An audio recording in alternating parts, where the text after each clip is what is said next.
you are an entrepreneur, a professional, a speaker, or a coach, and although you've come a long way, it's time for you to take it to the next level.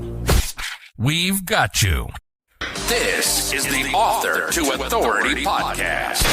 We'll help you use authority and influencer marketing to build your business stronger and faster by publishing a book. You'll hear from guests that are thought leaders in sales, marketing, networking, communication, social media, promotion, and business leadership.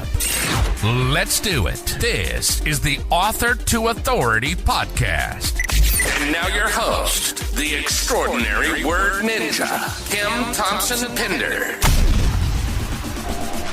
Welcome to the Author to Authority podcast. And today we are going to talk about a subject that I think no one really wants to talk about, and that's how to make your content without using AI.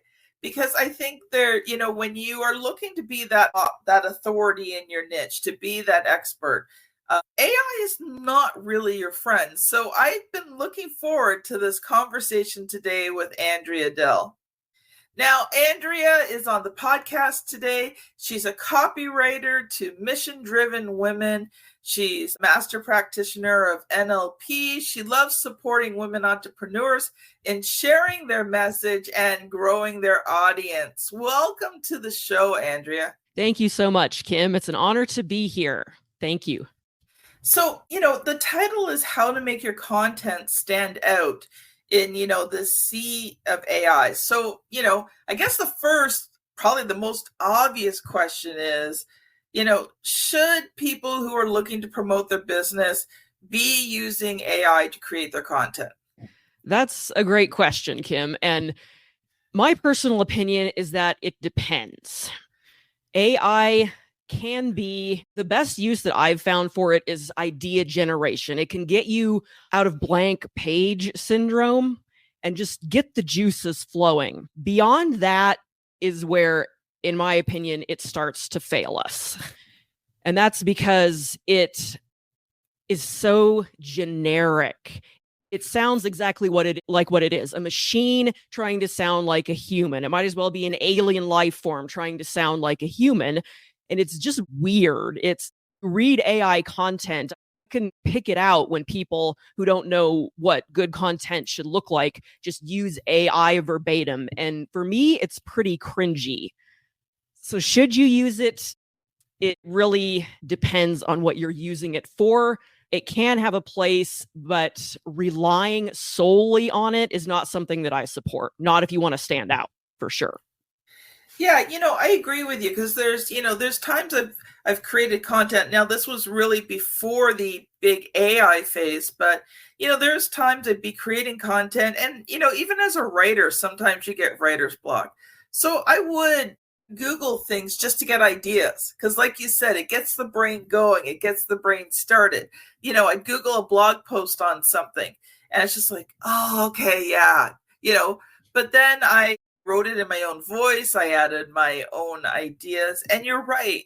When you look at AI generated content, it's so bland. It's so boring. And because it can only pick up everything else that's there. Like it doesn't create unique content. It just respins the content that's already out there. So yeah, I couldn't agree with you more. And I think, using AI to generate ideas is great, but make sure that you're doing the content in your own voice, because there's something powerful when you create your own content in your own voice with your own messaging.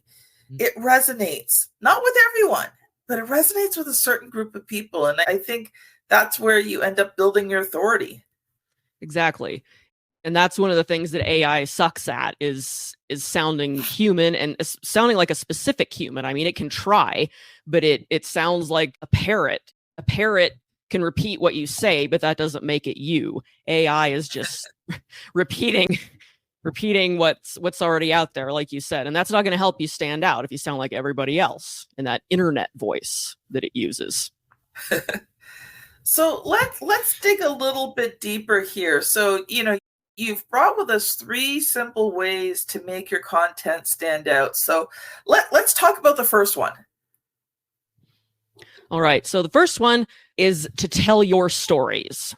This is something that AI doesn't have the information for. Even if your book is out there and it pulls some information from your book, you have blog posts, videos, things like that, it still is not you. It doesn't have every life experience you've ever had. It does not have your day-to-day experiences.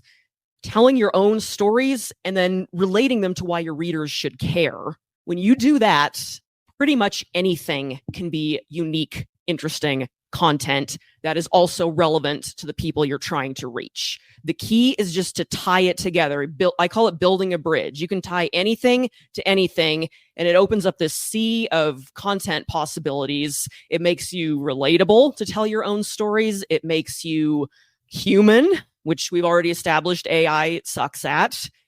It gives people a way to connect with you. And well, it does. I'm so blunt, but it does. It's terrible at sounding human. And that's why it's so funny. It either, like you said, it's either so bland and boring, or it just exaggerates, sort of like the cartoon Family Guy. It's the cartoon to offend everybody, but they have these 2 foreign guys on there who speak English technically correctly, but they use words and phrases that a native English speaker would never use. They phrase things in a way that a native English speaker would never use. And AI does that. It's terrible. That's why, one of many reasons why telling your own stories is going to trump AI. It gives people a way to authentically connect to you, get to know you. We all prefer to do business with people we feel like we know. We'll choose that to a point anyway. It depends on the context, but over someone who charges less, things like that. We want someone that we know and feel connected to. Sharing your stories is a way to build that connection. And something that I like to have people do is start with your pivotal moments in your life. How did you get to where you are? Look back at the parts of your life that are just big, life-defining moments that maybe at the time you didn't even know they were going to be a part of you getting to where you are now. But in hindsight, you can see that, yes, they were. For example, getting fired unexpectedly from my job in 2017. Did not see that coming. I'd been there for almost 18 years. Walk in and it's at the end of the day, not when I walked in, but at the end of the day, clean out your desk, leave your keys on the counter. Okay. If that hadn't happened, I wouldn't have my copywriting business, because that was a catalyst to say, look, I really would rather do my own thing after all. And I was too chicken to go and do my own thing. So I believe this was God throwing me out of the nest and helping me learn to fly. But I did. That's an example of one pivotal moment. If you're not sure what to talk about to tell stories, to tell your stories, then make a list of pivotal moments. They can be big, like I got a divorce, I retired, my child died. It can be really the dramatic, heart-wrenching stuff, but it can also be I got in a mild fender bender and realized this.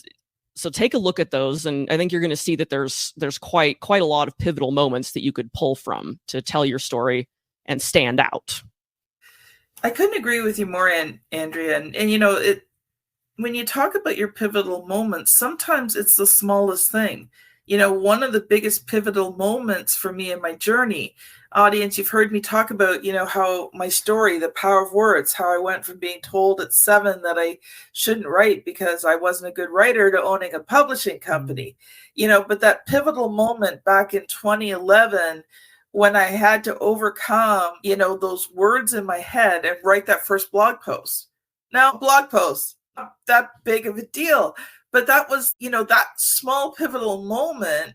If I hadn't have written that first blog post, I don't think I'd be where I am today. So, and the other thing I was thinking of when you were talking about those pivotal moments is when you think about your target market and, what they're going through and the problems that they're facing, if you can take a look at that pivotal moment, and if there's a theme in that pivotal moment that's going to relate to your target market. So you can look at the different pivotal moments and which ones relate to your target market. Those are the stories you should be telling more of, because it's going to relate to them. So we're going to take a really quick ad break here. Audience, RTI Publishing has lots of resources to help you build your business faster, write your book, be the authority in your niche, and you're going to hear a short ad for one of the free resources that we have. Writing and publishing a book that converts readers into client and scales your business is hard, but it doesn't have to be. Get my free checklist at bit.ly/create and scale that will show you what you need to do to have your book become a well-converting lead generating tool. Welcome back. Andrea, I really enjoyed that first section with, talking about the stories. So let's get on to number 2, because I know you've brought 3 of them for us today. I have. Number 2 is to sound like you. And I wasn't planning to rhyme when I said that, but there we go. By sound like you, that's exactly what it means. And you talk about this in your Author to Authority Volume 1 book, Kim, I saw. You sound like you. And what does that mean? Well, it means your personality, your style, your quirks. When we get up to present content in front of other people, whether it's talking like this, whether it's in the written form, we tend to put up a wall. And you want a certain amount of professionalism because no one wants to learn from a hot mess. But at the same time, you want to let your natural personality shine through. And it's interesting that we even have to say this to people. It's so scary to be yourself, which is unfortunate, but there it is. We're kind of afraid to be seen, especially with the screen between us and other people. The thing is, you are the only thing that no one else, including AI, can rip off. AI can give it a shot, and it might eventually get better than it is now, but it's still just pulling from the source that's already out there. It's not the original. And some people aren't going to care about that. But if you're looking to stand out, listen up. Being you, your own style, your own personality, your sense of humor. If you're not funny, then maybe that's not your unique brilliance. Then you don't have to necessarily be funny, but it's okay to let that out. Drop enough of that dry, professional, stiff thing that we try to do to present as what? I don't even know. This idea that it's professional to sound like a drone. Not a fan. And I get it, but I'm not a fan. If somebody were listening to this and saying, well, I don't really know how to sound like me, I don't even know what that is, then here's what I suggest for my clients who are maybe a little earlier in their journey, not necessarily ready to pay me, but I help people rise up to that point too. Record yourself talking in a casual conversation where you're not putting up a bunch of walls and defenses and trying to impress anybody. Record it and then get it transcribed. And you can use AI for that. AI is great at getting you a transcription that's good enough for this.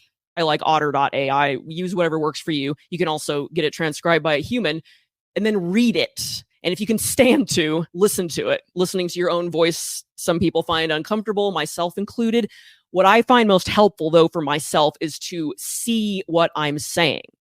And that gives me a way to just notice my style and then be able to marry that with a little more refinement and enough professionalism so that, again, you don't sound like a hot mess. The way we talk in casual conversation is awful if you're trying to present content typically. But it's a starting place, and you can marry those two things. My book, I voice recorded the first draft to be able to get my voice out of it. The whole entire first draft, 30,000 some words, I did that, and it just helped me see how I talk. And I think that's a great tool for anybody to get started. And then another way you can do it is to talk to people who know you really well and aren't going to sugarcoat this for you necessarily, but ask them to identify your style. Ask them for help with that. For example, please put your ego aside for this. All right. Ask them, you think I'm funny? Am I direct? Am I kind? Whatever your style is. Sometimes it can be hard to figure out from inside our own heads, but you can ask people around you who you know are going to give it to you straight. They're not going to be jerks, but they're not going to sugarcoat it either. That's a great way to figure it out. My style, for example, is direct. It's wacky. It's funny in a way that can be sarcastic, sometimes maybe a little too sarcastic, but and it can be inspiring in a raw way too. That is my voice. When I'm sounding like me, that's how I'm sounding. So to stand out from AI, sound like you, because no one else can sound exactly like you without looking silly, because they're obviously copying you, kind of thing. The funny thing about that is there was a time I could not tell a joke to save my life. So when I was a kid, I memorized one joke so that if I absolutely had to tell a joke, at least I could tell something. But I was in Toastmasters and I wanted to improve humor in my speech. So I challenged myself by they have different topics that you can study and prepare speeches on and get feedback. So I actually did the humor track to learn more about, timing, about telling stories that are funny. But the funniest part was I would try to tell these stories, and the fact that I couldn't tell them well was what made them funny. Oh. So people were laughing at all the wrong spots, but it was a unique experience, because going through that, I actually realized where the funny points were, because they weren't laughing where I expected them to laugh. They were laughing in other places. And so when I went back and I examined it, I'm like, oh, okay. Now, if I had to be funny on demand, I probably could not do it. I've learned to tell funny stories from my life. So one of the speeches I did was Captain Patience and his sidekick Gullible Girl, aka me and my dad, because my dad had to have patience raising me. But I think, one of the things you talked about was the authenticity and not going into your professional voice, because, we all have that professional voice that we can use, and it's just there. And, I just want to be me. I recently did a conference and it was so fun. I tested out a new speech, but I got to be me in the speech. I wrote it so that I could be authentic, not salesy. It was a sales speech, but I wanted to provide value, and the feedback I got was good. So I'm like, okay, so I can be me a little bit more. So I like that. Andrea, we've got point 3. I want you to share a little bit about your story, and we want to talk about your book. So let's hit on to point 3. Okay. Point 3 is simply to connect authentically, kind of like what you were just saying, Kim, and that you talked about in your book too. We often show up to get in life. What can I get from this? And it's not that you won't get anything if you don't show up to get, but it's the darndest thing. You get attached to whether or not you're going to get something. You focus on, what am I going to get? And it becomes all about you. And interestingly, that usually backfires. It leads to the neediness and desperation energy, that clingy, creepy, we can feel from people a mile away, and you're just, get away from me. Whereas if you show up to give, and I'm going to give a couple examples of what that looks like, without any ulterior motive, even if you're intentional about how you're showing up, you can still show up to give in a way that is not that manipulative ulterior motive. And when people sense that you're not out to come in and get something from them, it's as though it gives them the space to be open to you. It sounds counterintuitive. Well, if I want to get something, I need to show up to get it, but without the attachment to whether you actually do get it. I think that's the key, is be intentional, yet don't be attached to whether or not it works out. And that frees you up to just show up as your best and give, and to listen, to ask the other person questions, to build that relationship. That's really what connecting authentically means. Build the relationship, pour into the other person without worrying about how much they're pouring into you. Be the person who shows up to give, because that's just who you are. That really is the best tip that I've found for an authentic connection. Be yourself. So not who you think you should be. And again, this, not to confuse this with not being professional, but show up as who you are. Show up to give, to listen, to be interested.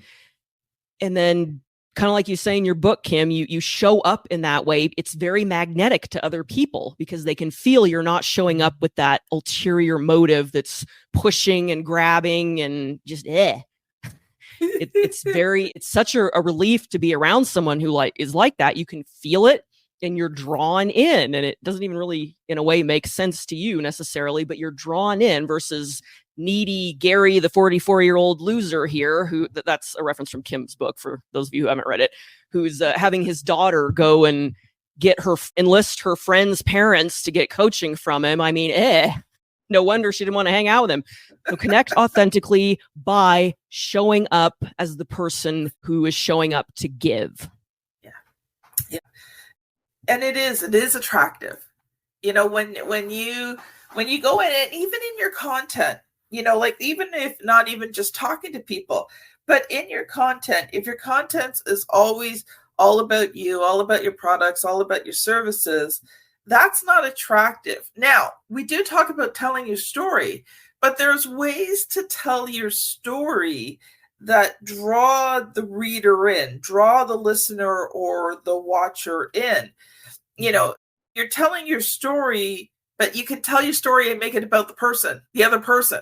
When I talk about the power of words, one of the things I talk about is the fact that, I had this teacher speak into my life words that stuck in my brain for 30 years that I didn't even realize were there, but were hindering me. And so when I tell the story, I ask the audience, have you ever had anyone speak into your life those words that you feel are holding you back? Right? So there's ways of drawing people in, even when you're telling your own story. But when you create content, when you talk to potential clients with that carefree, I don't care if you work with me attitude. I mean, I tell my clients, not all of them, okay? But there have been a few potential clients that I'm just like, listen, I don't need your work. I'd like to work with you. I think you have an awesome book inside of you, but I don't need you as a client. If you want to work with me, great. But if not, that's okay too. Yeah. And all of a sudden they're kind of like, wait, you don't need me? Now, of course, I don't do that as a manipulation tactic. It's just the truth. I am not starved for clientele. But even when I was starved for clientele, I'd never tell them I was starved for clientele. I always acted as if I had way more than enough. So I couldn't agree with you more, Andrea. We're going to shift gears here because I do want to talk about your book. So can you tell us the name of the book, what it's about, just a few things to get us started? Absolutely. The name of the book is Dream Client Goldmine, and it's a framework that I created based off my own personal experience of getting my first big copywriting clients when I was a brand new copywriter back in 2017. Didn't have status, didn't have a portfolio to show them, didn't have social proof, barely had any kind of social media presence. But I had been fired. I wanted to have my own business. I love to write, and I'd been studying copywriting for a couple of years by that point. But how do you get clients? And what I talk about in the book is how I did it accidentally at first, and then I tested it out deliberately, and it worked again, and has worked again since I published the book. But it's how a service-based person can get a good quality client, even if you don't have any status. I love it. So I'm going to ask you the question that I've asked every single author who's come on the show. Are you ready, Andrea? I'm ready. Let's do it. Okay. What was the good, the bad, and the ugly about writing, editing, and publishing that book? All right. So the good was it got it out of my head. It's something I've been wanting to write for a couple of years, and finally was just got it done. So finishing a book, getting it out there, having it be proof that you know enough about a topic to write a whole book about it, that was good. The process of doing it the first time, because our first crack at something is rarely our best effort. Not because we suck, but because there's a lot we don't know. We've never done it before. And I think a lot of times, I shouldn't speak for everyone, but for myself, it's the first time I'm doing something and I want it to be good and get it right. Got to have the experience of just letting go of this need for it to be the best thing I've ever written. Not that you want it to be crap, but the best thing I've ever written. And just get it done and publish it. And there's a saying that says a great book is better than a good book. Sure, a good book is better than no book. So it's a balance between how good is good enough. And I'm all for being professional with the book and having it be a representation of your business. For me personally, the good was the whole experience of finishing the book, putting a message out there that I believe can serve people, and showing from an authority standpoint that I know enough about this. I have enough to say about it to write a whole book about it. What about the bad and the ugly? The bad was, I don't know if I can think of a bad. The bad was more to do with the time that I was trying to write the book. My dog had been attacked by another dog and gravely injured, and I had to put her to sleep when I'd finished the first draft, and so I was working on getting it refined. And so navigating it while doing that was, getting the book finished while navigating that was challenging. What I did was take it just a little at a time, reread these 10 pages, reread this chapter, just chip away, chip away, chip away, chip away. And eventually I did get it finished, get it published.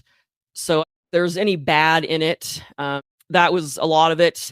Some more that came up as I talk is the fear, I guess I would call it, of being seen. Because pouring yourself into a book and then putting it out there where total strangers can get that peek into you I found it to be extremely uncomfortable. Even writing content for years by this point, it was just a different level to the comfort zone. The intensity of it caught me by surprise. For the ugly, I think it was the realization that publishing the book is just the first step. And I was already aware that was the case, but there's knowing it and experiencing it, Kim. And yes. As I'm sure I don't have to tell you, the understanding, okay, now I've got this thing, what the heck do I do with it? It's the whole belief, if you build it, they will come. And even knowing that is BS, there was still an element of me that had higher expectations. And there was just that ugly reconciliation of the expectation and the reality of what was going to happen once the book was done. It's really like writing a book is really like a chapter of a book.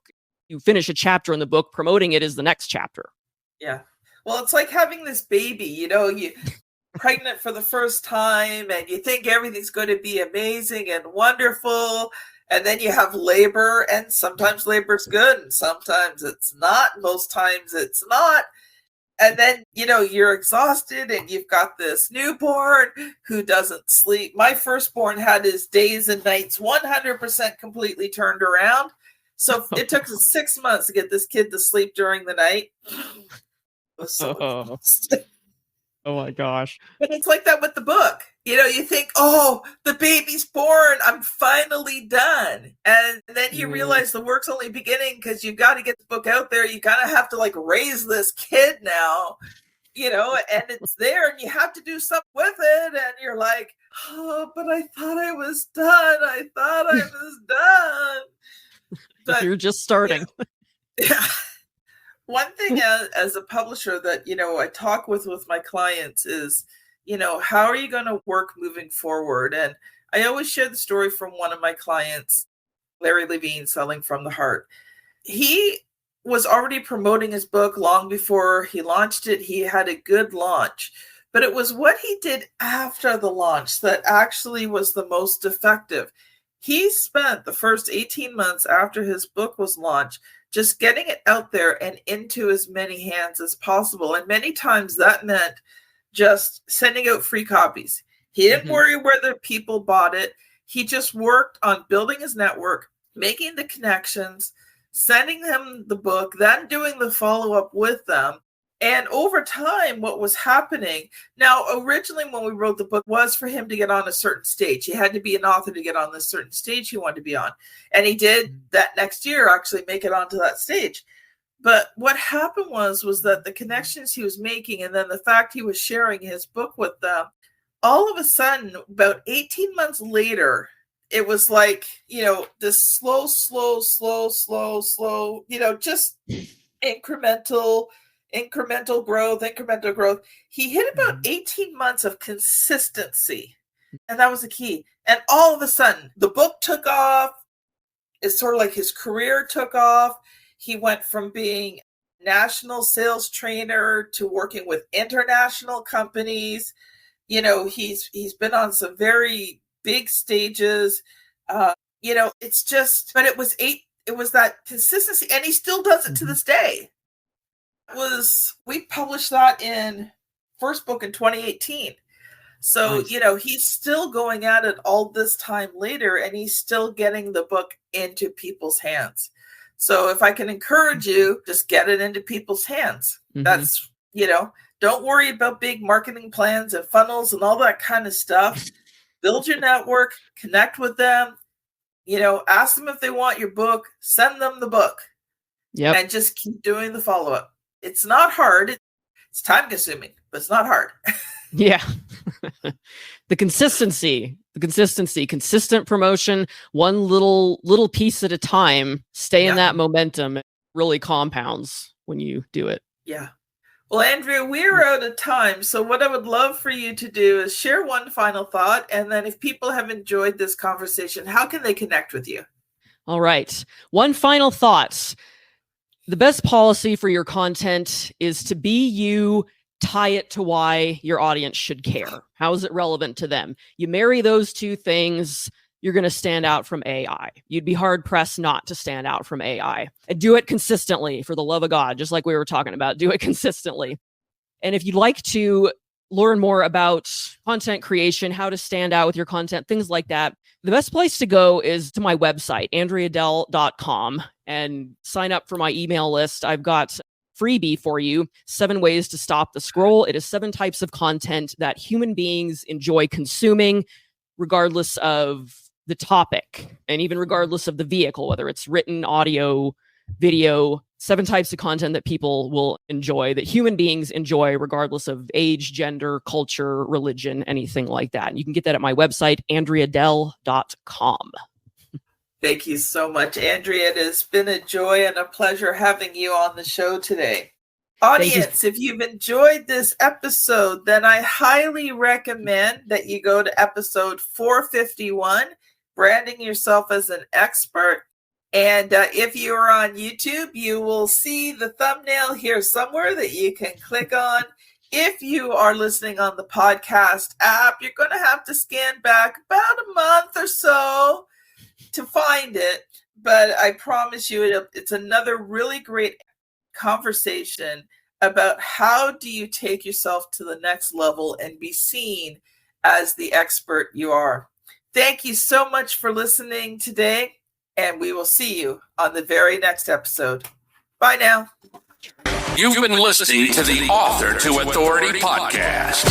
The extraordinary word ninja, Kim Thompson Pinder, has helped over 200 entrepreneurs, professionals, speakers, and coaches write and publish their books that have become incredible marketing tools for their business. And many of those have gone on to become Amazon best-selling authors and have used their books to land high-level clients and get on big stages. We hope you've enjoyed the show. Make sure to like, rate, and review. And we'll be back soon. But in the meantime, hit the website at www.authortoauthoritypodcast.com. See you next time.